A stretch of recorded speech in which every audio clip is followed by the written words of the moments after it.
көрсөтөбүз.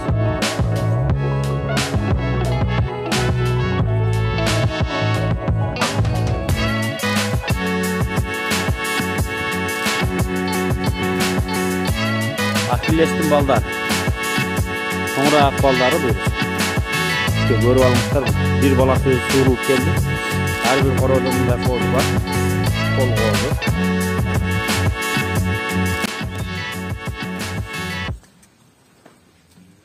Bir айдап коюңуз, бул жака үркүтүп коюңуздар.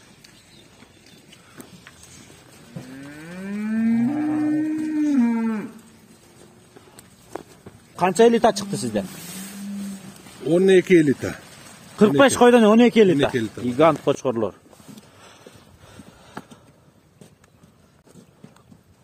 Конг менен Ахиллес. Но конг экен туугандар. Бул Ахиллес өзүнүн короосунан чыккан экен. Аркысы конг мадан аксакалдын короосунан туулган кочкор экен. Гигант кочкорлор.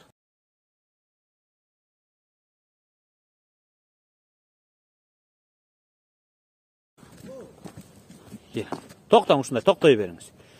Эми бир аз экстерьерин көрсөтөлүм, могу бир тартып чыгарыңыз конгду. Жеңишова, келиңиз сиз менин жаныма. Машалла. Мадан аксакалдын короосунан чыккан. Метр плюс экен, бою? Метр 3. Метр 3. Бу кочкордо эмне күчтүү? Мадан аксакалдын тиби негизи бүтөлө ушундай келет. Алды бийик болот. Көпчүк. Анан бели узун болот. Гарбанос анча болбосо дагы жагы өтө узун болот. Башчо. Мужественный взгляд күчтүү да Мадан аксакалдыкы бүтөлө. Мен билген боюнча бир 2-3 таанышым бар. Мадан аксакалдын короосунан чыккан козуларды алып, кочкор болгон 4 тиш, 6 тиш. Ушуга окшошуп кетет да. Жаактары, моюндары, бели узун, и жоон. Весовой болот. Мындай мужественный взгляд дегенде мындай сулуулук боюнча өтө күчтүү болбосо дагы берки экстерьер өтө күчтүү келет. 5 жашта бул. 5 жашта. 5 жаш. Берер жерине келиптир да. Азыр ушу болуп турган чагы да. Тукумдукка эң болуп турган чагы. Так, бул кочкордон эмнени көрүп атасыздар? Көкүрөк, буттарын жоондугу, бул туяктары, и баштарын көрүп атасыздар. Светло-рыжий кочкор. Орто эти менен. Мунуга алдыңкы часть, алдыңкы тарабы өтө жоон. Куйругу 5 жашка келсе дагы тартылып турат, зеркальный. Эң бары сүйгөн, эң компактный куйрук. Жеңишова, бул сизге качан келген ошондо? Мага быйыл келди. 2022 где-то февралда алдым да муну. Тукумдукка. Тукумдук алдым, жакшы акчага келдим. Машалла. Кочкордун кочкору ушул экен. Метр 3. Мындан качты? Мындан быйыл ушундан төл алып атабыз да, уже башталды. Башталды. Жазгы куут кылган экенсиздер мында. Апрелден баштап, майдан баштап чогуу кошконбуз ушуну.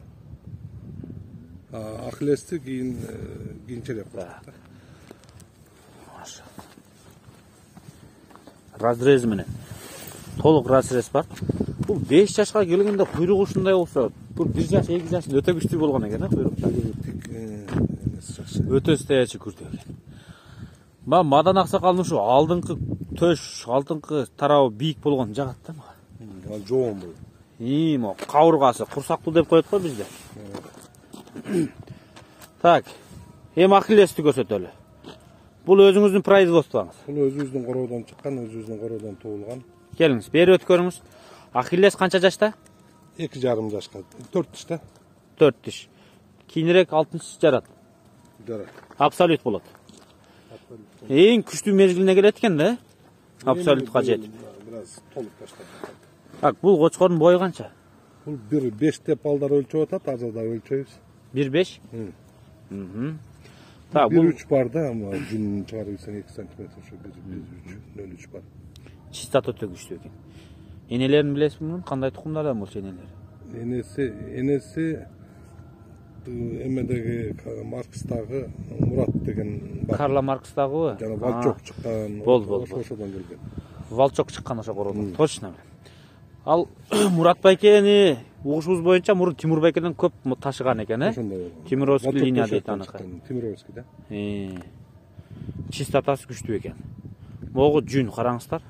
Жүндүн тазалыгы, баштын формасы, көкүрөктүн чыккандары, колтуктун кеңдиги, буттун тик турганы, куйруктар.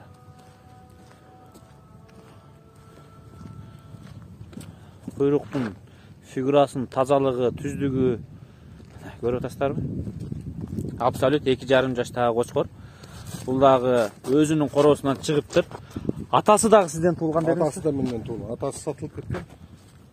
Ошол кочкордон туулду да ушул. Бул түбү каяка барып такалат мында? Ботяга барып такалат, Тимур.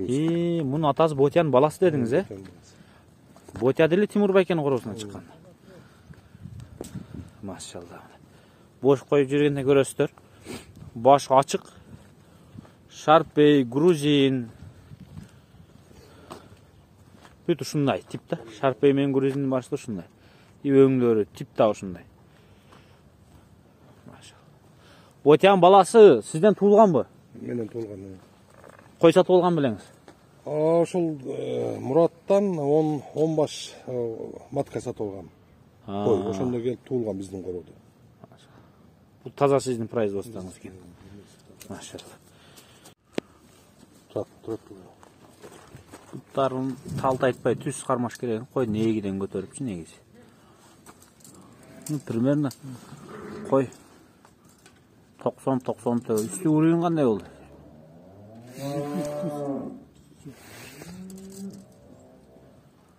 Токсон бир экен. Грубо эсептегенде. Ana бул энеси чоң кой. Бери кара бөлдүк туугандар 2 кой. Бул энеси, бул кыз экен, 2 тиш, тишин да көрсөтөбүз. Энеси 6 тиш, 91лик моонда экстерьер менен 2 койду көрсөтүп атабыз. Бул 2 тиш кызы. Муну өлчөп берин. Рулетка менен примерно өлчөп атабыз. Үстүнө түз уруюнга коюң. Бул 90 экен, а? Бул 90 экен туугандар. 90. Бул 2 тишин ачып көрсөтүп коюң сизге. Эне бала.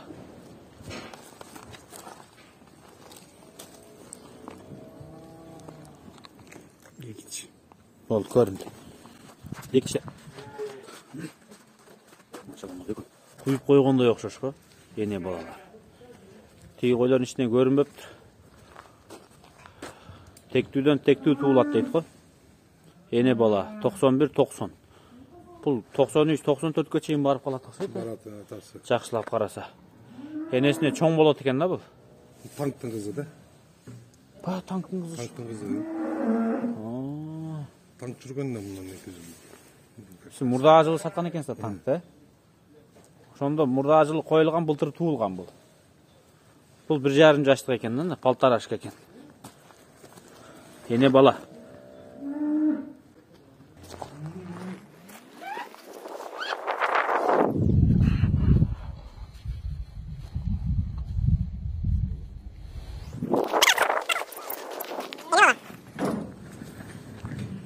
Кезектеги серия. Могу 2022 жылы февраль айында туулган экен, 9 айлык ургаачы козу, жанагы Ахиллестин кызы. Энеси бул экен.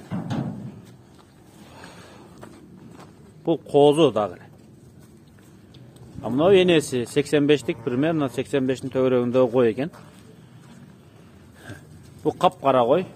А балдары мына Ахиллес экөөнүн ортосунан каштанка козу туулуптур.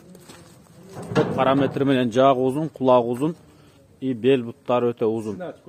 Суагай.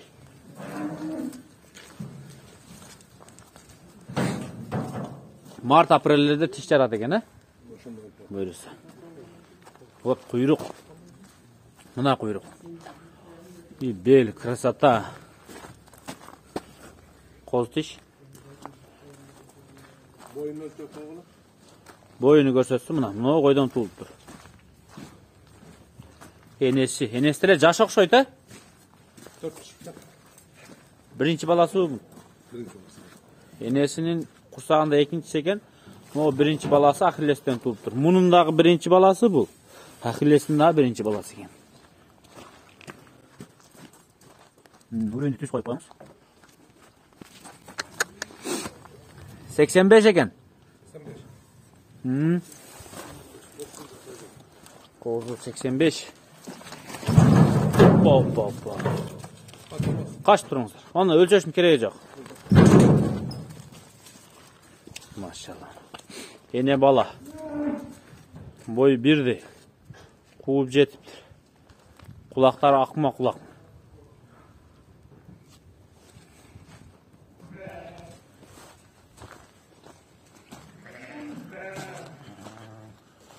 Ot sandan sapatqa. Asıl tukum koydu.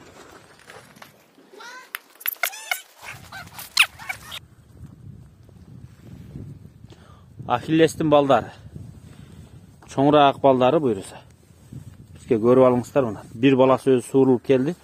Ар бир короодо мындай коозу бар. Кол коозу. Өзү ушундайлар башкача болот да мына. Жылдызы болот. Сөзсүз жылдызы болот.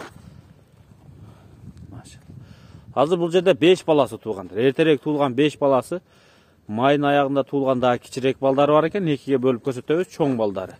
Ахиллестин тукумдарынан алам дегендер болсо, арасынан бир экөөсү гана сатыкка бар экен. Көрсөңүздөр болот, сүйлөшүп дегендей. Хош. Тукумдука. Ахиллес Ботянын небереси. Ботядагы Мурат байкеден чыккан, Мурат байке бар му? Карла Маркста. Мурат байкени угуп жүрөсүздөр, илгери Тимур байкеден койлорду, кочкорлорду көп ташыган экен. Тимур байкенин тукумдарынан болуп калат, койлордун тукумдарынан. Вот, могу кочкор, так, могу кол кооз экен да бул, машалла. Могу балдарына көрүп коюңуздар. Эң узун кулак могунука окшойт.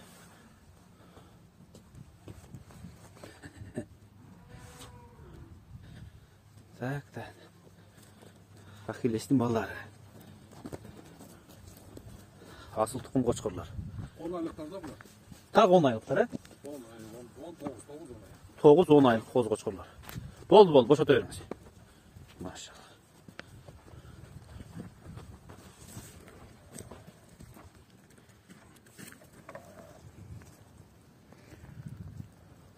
Кечки туулган коозулары, Ахиллестин коозулары. Былтыркы жылы Ахиллес иштеген экен өзү. Машалла. Бул жерде да 5 коозусу, жалпы 10 коозусу бар экен. Могу коозуларды өзүңүздөр бир четтен көрүп турасыздар. Жаш экени да дароо билинди. Суп-сулуу келишкен кооз кочкорлор. 5 баш. Ушуларды баары уруктукка сатылат. Келип байланышып көрүп алсаңыздар болот. Коозуга жараша баасы болот, сөзсүз түрдө. Коозуга жараша баасы. Машалла. Жаңы жерге келе бересиздер. Кооз кочкор издегендер. Ке. Мына да кол эмеспи? Ке. Көндүрсө болсо да экен ушунда кол. Сүйкүмдүү кооз экен. Эң алдыңкы баалар канча болушу мүмкүн ушу кичинекей коозулар? Булар сомго 250 миңден деп атабыз. Тандамай. Эң күчтүүлөр ушу 5-өнүн ичинде. 250 миңден клиент болсо. 250 миң сомдон экен тандамайга. То есть Ахиллестин балдары ушу 5-өнүн ичинен эң мыктысын каалаганыңызды алып келсеңиздер болот экен. Бул примерно $3000 төгөрөк болот. Биз сизге кыскача обзор көрсөтүп атабыз. Бул кичинекей коозулар өтө тез өсөт. Сиздер реакция кылып келип сода башканча дагы бир канча өзгөрүп калса керек. Болду, бошот бериң. 5 коозу. Май, июнда туулган коозулар. Сандан сапаткан.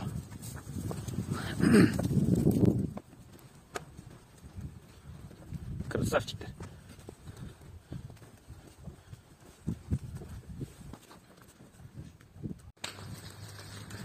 Ногу маралдай сулуу коозулар келишкен коозулар. Ахиллес кочкорунун биринчи кыздары экен. Ахиллес кочкору былтыр коюлган экен. Ошонун кеч туулган, эрте туулган жалпы кыздары. Жана кооз кочкорлорун көрдүңүздөр. Тектүү кочкор моундай болот. Ахиллес Ботянын небереси дедик. Ушундай төлдөрдү бериптир буйруса. Бул деген биринчи балдары. 2 тиштен 4 тишке секирип атканда кочкор коюлган экен буйруса. Быйыл 4 тиштен 6 тишке секириптир. Жаңы 6 тиш болуп абсолют болуптур 2,5 жашта дейт. Мындай кыздары бар экен буйруса. Сіздер да ушундай төл алгыңыздар келсе, сапаттуу, сандуу, тектүү кочкорлорду уруктукка алып, корооңуздарды кылдаңыздар.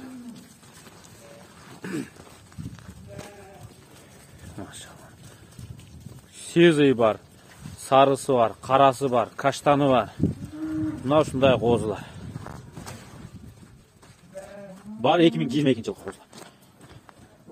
Бул жакта энелери. Кош. Экстеге коз.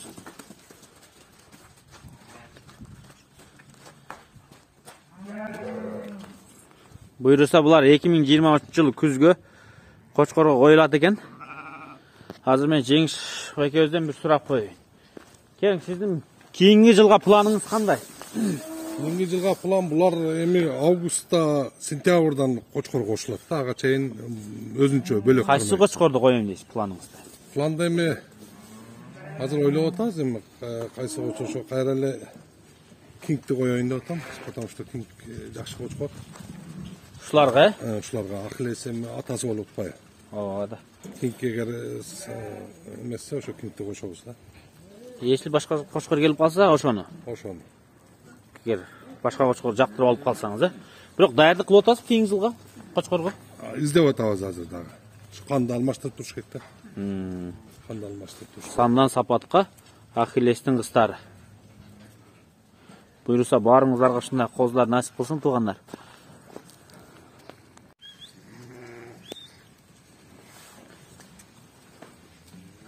Бер айдап коюңуз, бул жакка үркүтүп коюңуздар.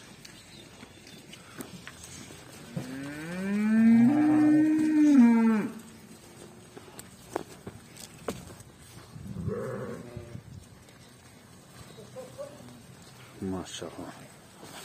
Бир короо кой. Баары сапаттуу, баары тектүү.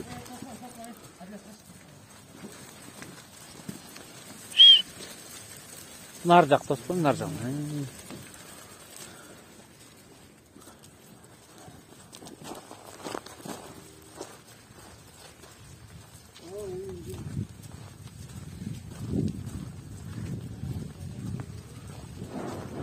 Арашан асыл тукум койлор.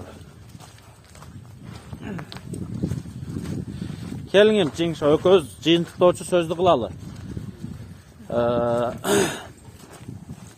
Биз атыды айттык. Корооңуз кантип баштагансыз? Кандай вложение кылгандарыңызды айттыңыз, кимден баштаганыңызды айттыңыз. Корооңуз жайыңыз бар экен. 250 башка чейин чыгып, болгон 14 козулу койду. Койчу, ушуну жөн эле калтырып коеюн деп кайра көбөйтүп алыпсыз буюрса. Эми кийинки план эмнеге өтөйүн деп атасыз? Сизге эмне жетишпейт, эмне жетиштүү койлоруңузда? Кийинки план сандан сапатка өтөйүн деген ой бар. Буюрса 85тен ылдыйкы төмөнкү койлордун баарын сатып, ошол 85тен өйдө бир 50 баштан 100 баш, максимум ошо 100 башка чейин таза кандуу, сөөктүү койлорду кармайын деген ой. Жакшы кочкорлорду алып коюп. Дагы канча жыл селекция кылсам жетиштүү деп ойлойсуң? Селекция буюрса дагы бир 5 жылда жакшы болуп калат. Дагы 5 жыл минималдуу иштешиң. Минималдуу ошо 5 жыл иштесек, Кудай буюрса жакшы болот. Эми бунун сыры эле ошо кочкорду өзүнүн кыздары чоңоюп калганда, ургач козулар чоңоюп калганда кочкорду алмаштырып, таза кандуу кочкорлорду кошуп туруш керек. Буюрса. Анан барып туруп, убакыт өткөн. Параметр боюнча эмнеге иштешиңиз керек экен буюрса? Параметр боюнча мен кулакка иштеш керек основной. Анан бой. Сөөк менен чистота бар экен, Бирок койлоруңуз өзүңүзгө бир түптүү болуп калыптыр. Жарымы кетти, жарымы кайра кирип кетти. Биз видеобузду жыйынтайбыз. Жеңиш байке 6 жыл болсо дагы сиз өтө жокорку деңгээлге чыгыпсыз. 30 жылда кой багып мындай деңгээлге жете электер көп. Бул деген убакыт эмес, койду эмес, убакытты туура пайдалануу. Бул жерде да бир жөндөм да, туурабы? Жөндөм, шык керек. Шык, кызыгуу болуш керек да. Эң негизгиси. Эми кыргыз мал жандуу биз калкпыз да. Баарыбыз эле ошо малды жакшы көрөбүз. Жүрүңүздөр туугандар. Сиздердин корооңуздарда ушундай койлор болсун, сапаттуу койлор. Азыр мына Арашан породасындагы койлор дүйнөнү таң калтырып атат. Бул койлор куйруктуу направлениядагы койлордун баарын артта калтырып атат. Буюрса жарымы чыкты. Булар банитировкадан өтүптүр. Жалпы 45 койдон канча элита чыкты сизде? 12 elita. 45 койдон 12 элита. 12 elita var. Зор. Ушулардын ичинде 12 элита жүрөбү? Бар. Бүт жагы идеал болгон койлор. Бар. 90 өйдө кулактары 20, 21 ошондой койлор токтолор да бар. Биринчи туут жанагы токтолор да бар да, танктын кыздарынан ошол 5-6 танктын кыздарынан чыкты. Анан өзүбүздүн чоң койлордон чыкты, ошо кулактары 20, 21.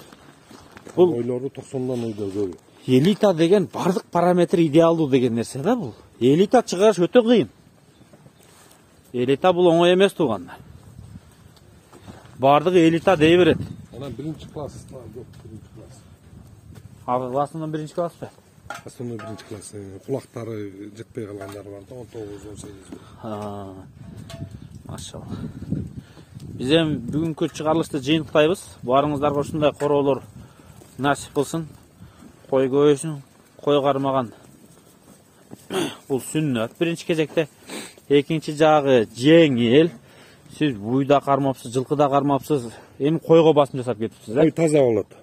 Караганга да жеңил, асты таза болот. Таза асты эле таптаза болсо, кургак болсо кой семирет. Төлдү жакшы берет. Анан ошо тойту дагы таза тоyuттарды бериш керек. Тойтуңуз боюнча бир сурап коеюнчу. Сиз кандай камсыздайсыз? Тоyut боюнча ошо беде чөп беребиз, беде чөп. Анан эртең менен ошо арпа, жүгөрү, гулпак аралашкан 50-50 кылып туруп. Эртең менен жемжейт, кечинде жемжейт. Эртең менен 50 кг жем салабыз. Кечинде ошо чөп жеп болгондон кийин 50 кг жем. Жайы кышы ушул жерде турат. Ошондо баарына 1 килограммдай тиет экен да ошондо, э? Ошондой болуп калат. А эмечи? Төл мезгили кандай сизде? Төл мезгили? Төл мезгилинде бир туугандан кийин, жаңы туугандан кийин бир 15 күндөн кийин жем берип баштайбыз да. Туптурак баштайбыз. Анткени туулган койго жем бергенде бул өлүп калат. Ошондой бир организми слабыйлап кетет, көтөрө албай калат да. Анан ошол биз илгертен бери билебиз. Ошол жаңы тууган уй болобу, жылкы болобу, кой болобу, жаңы тууган малга жем берген болбойт. Эми карантинный зона бар да, то есть родилка тууш менен бөлүнө турган. Бар. Тууганга чейин бөлүп коет жакындаганда. Тууганга чейин женим жакындап туюн деп калганда ошондой койлордун баарын бөлөбүз. Бөлүп улам туулганын 2 күндөн кийин башка бөлмөгө которулуп турат. Коз эрте турулат да? Эрте турулат. Эрте турулат. Козулар өзүнчө жемжейт, жем жеп башташат. Ортогуп чөп жеп баштаганда. Канча айында сүттөн бөлөсүз эми? Кээбилер 3 ай. 3 айдан 4 айга чейин. Кээбилер 2,5-2 айында эле бөлүп салат го. 3 ай толук сүт эмиш керек. Сүт эмгенде сүттөгү витаминдердин баары. Энесинин сүтүн эмгенге жетпейт да. Сүттү эмиш керек, колдон келсе 4 айга чейин. Сизде качан төл башталат эң эртеси? Бизде мына азыр 3 кой тууду. 10 күн, 15 күн болуп калды. Асты тууган. Кайсынан тууду бул эми? Бул кингтен тууду. Сизден козу кочкор качан келип тандасак болот? Жаңы туулгандарды. Козу кочкорду буйруса бир основной масса декабрь, январда тууп, февралда ушу токтолор тууйт. Могу 2 тиш боло элек токтолор бар. 1 жаштан эми өттү да. Ошолор тууп баштайт. Ошондо март, апрель, май. Майда уже козуларды, коз кочкорлорду сатыкка чыгат. Анан кээбирлер баягы туулганда эле келип бир каба тандап кетет. Кандай барбы, жокпу сизде? Эми биз андай реклама деле жок. Ал кимге жакса келет, көрөт, сүйлөшөбүз. Бул эми жекече сүйлөшүүгө жараша экен эми бул жагы. Жеңиш байке, эми биз эмне дейбиз? Эми ушундай короолорду көп эле көрдүк. Сиздики да көпчүлүгүнөн калышпайт. Өзүңүз жетишпеген жерлерин айттыңыз, кулакка, бойго иштейм дедиңиз, э? Буюрса кымбат кочкорду алам деп айтып калдыңыз, эми аны айтпай эле коелук бул жака. Бирок ал кочкорду алып келсеңиз, эми корооңуз кымбаттап кетет окшойт дагы. Эл катары эле болот. Эл катары эле ошол малга жараша, койго жараша, ошого жараша эле өзү баасын берет да биздин эл, кыйын эл. Сиз эми кымбат бизде жок, андай даражага жете элекпиз, өтө кымбат баалуу койлор. Буйрусун эми ошо баягы кыялданып койгон кочкоруңуз келсин. Буйруса төлдөрүн көрөйлү ошо кочкордун дагы. Ошо короодон ошо кочкордун кыздары, балдары атагы чыгып, эми мен ушул жерден тартып кеткенмин деп кийинки балдар же болбосо атактуу короолордон көрөйлү, ушул жактан ушу байкеден алып келдик балдарын деп. Буйруса бир 5 айдан кийин кингтин козуларын көрөбүз. Быйыл биринчи төл берет. Кингтин козуларын быйыл көрөбүз. Буйруса кандай түшөт, ошолорду чыгарабыз го. Буйруса тууган. Сизге да чоң рахмат. Ар дайым ушу элдин батасын алып жүрө бериңиз, ийгилик болсун. Ой, ең қиын іш сіздердікі. Біз ғой келіп бір 1-2 саатта тартып кетеміз. Сіздердікі қиын бұл. 5-10 жылда алып қояды. Тұрау? Эмгек. Бұл қиын, мұндай сапатты нәрсені түзіп шығыш қиын. Түзді алып кетіш қиын. Анан бұл қочқор іздегенде ақшасына чыдай албаған адам толтыра. Қочқорды жақсы қош керек. Қочқордан ақша аябаш керек. Бұл сіздерге өз алқыш айтыш керек өзі шындай. Пароданы бұл азарт менен қуғанчы. Турау? Тура. Ертең кейін біреуге осындай парода мал жайылсын депчи. Мен сыймықтанам ушу койлор менен Орта Азияда эң атактуу кой. Коңшу өлкөлөрдүн баары суктанып кызыгат. Көп коңшу өлкөлөр чалат. Каяктан тапсак болот, кимдики күчтүү депчи. Сондай ниетиңизге жетиңиз, биз дагы чыгарылышы жыйынтайбыз. Биздин көрүүчүлөр дагы өз оюн комментарийге жазса керек. Ошол жактан да көрүп бир сүйүнүңүз. Эми ушул койлорго терс комментарий жазган адамдарды билбейм анда. Мен жыйынтадым туугандар. Сөз бүттү. Буюрса кийинки чыгарыштардан көрүшкөнчө саламатта калыңыздар.